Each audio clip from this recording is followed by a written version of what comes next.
नमस्कार शेतकरी बंधूंनो आणि भगिनींनो. आजच्या या व्हिडिओमध्ये आपण महाराष्ट्र शासनाच्या कृषी विभागामार्फत आत्मा योजनेअंतर्गत राबवण्यात येणाऱ्या शेतकरी मित्र भरती 2026 टू 2027 बद्दल संपूर्ण माहिती सोप्या भाषेत जाणून घेणार आहोत.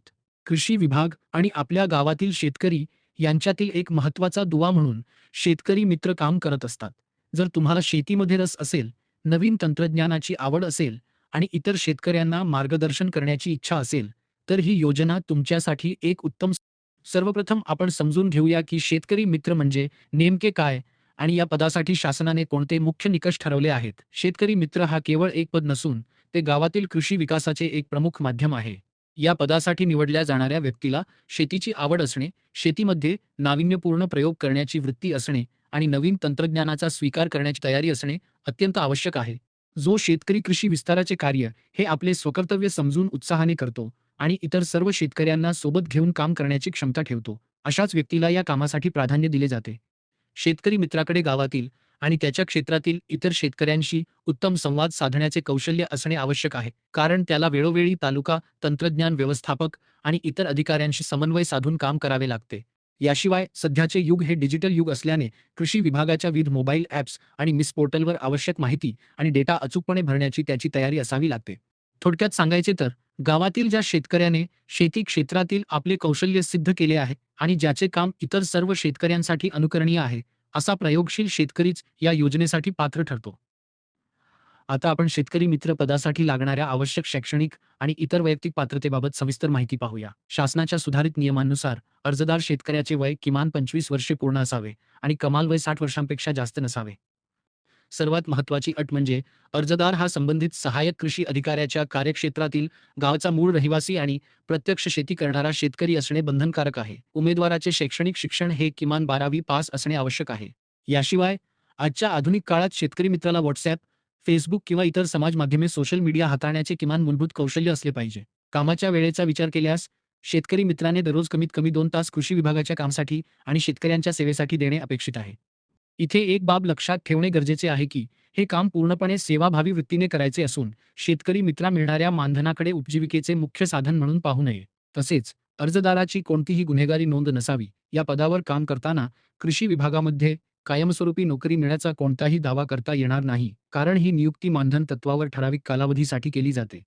शेतकरी मित्र म्हणून निवड झाल्यानंतर त्यांना कोणकोणती कामे आणि जबाबदाऱ्या पार पाडाव्या लागतात, हे समजून घेणे अत्यंत महत्त्वाचे आहे. शेतकरी मित्राची पहिली आणि प्रमुख जबाबदारी म्हणजे आत्मा योजनेअंतर्गत गावामध्ये महिला व पुरुष शेतकरी गट, पीकनिहाय शेतकरी गट आणि महिला अन्न सुरक्षा गट तयार करणे आणि त्यांच्या सक्षमीकरणासाठी मदत करणे ही आहे. याशिवाय सध्या शासनाचा नैसर्गिक शेतीवर खूप मोठा भर आहे. त्यामुळे गावामध्ये नैसर्गिक शेतीचा प्रचार व प्रसार करणे आणि नैसर्गिक शेती व आत्मा योजनेअंतर्गत आयोजित केल्या जाणाऱ्या शेतीशाळांसाठी पात्र लाभार्थी शेतकऱ्यांची निवड करणे हे काम शेतकरी मित्राला करावे लागते.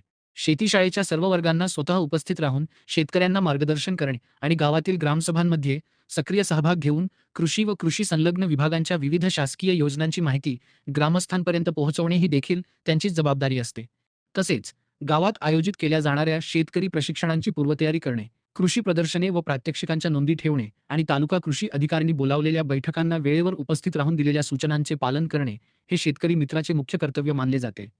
या योजनेची निवड प्रक्रिया अतिशय पारदर्शक पद्धतीने पार पाडली जाते. ग्रामीण भागातील महिलांना कृषी क्षेत्रात प्रोत्साहन देण्यासाठी या भरतीमध्ये एक महत्त्वाचा नियम करण्यात आला आहे. तो म्हणजे तालुक्यातील एकूण शेतकरी मित्रांपैकी 30% पदे महिलांसाठी राखीव ठेवण्यात आली आहेत. ही 30% गावे लॉटरी पद्धतीने केवळ महिला उमेदवारांसाठी आरक्षित केली जातात. निवड प्रक्रियेबाबत सांगायचे तर, उमेदवारांची निवड पूर्णपणे त्यांच्या शैक्षणिक अर्हतेच्या गुणवत्तेनुसार केली जाते. प्राप्त अर्जांमधून सर्वात जास्त शिक्षण असलेल्या उमेदवाराला प्रथम प्राधान्य दिले जाते. यामध्ये अनुक्रमे पदव्युत्तर पदवीधारक, पदवीधारक, पदविकाधारक, डिप्लोमा आणि शेवटी 12वी उत्तीर्ण असा क्रम लावला जातो. जर 2 किंवा अधिक उमेदवारांचे शिक्षण समान असेल, तर त्यांच्या परीक्षेतील गुणांच्या आधारे अधिक गुण असणाऱ्या व्यक्तीची निवड केली जाते. इच्छुकांनी आपले अर्ज आपल्या गावातील ग्राम कृषी विकास समितीकडे GKVS सादर करायचे असतात.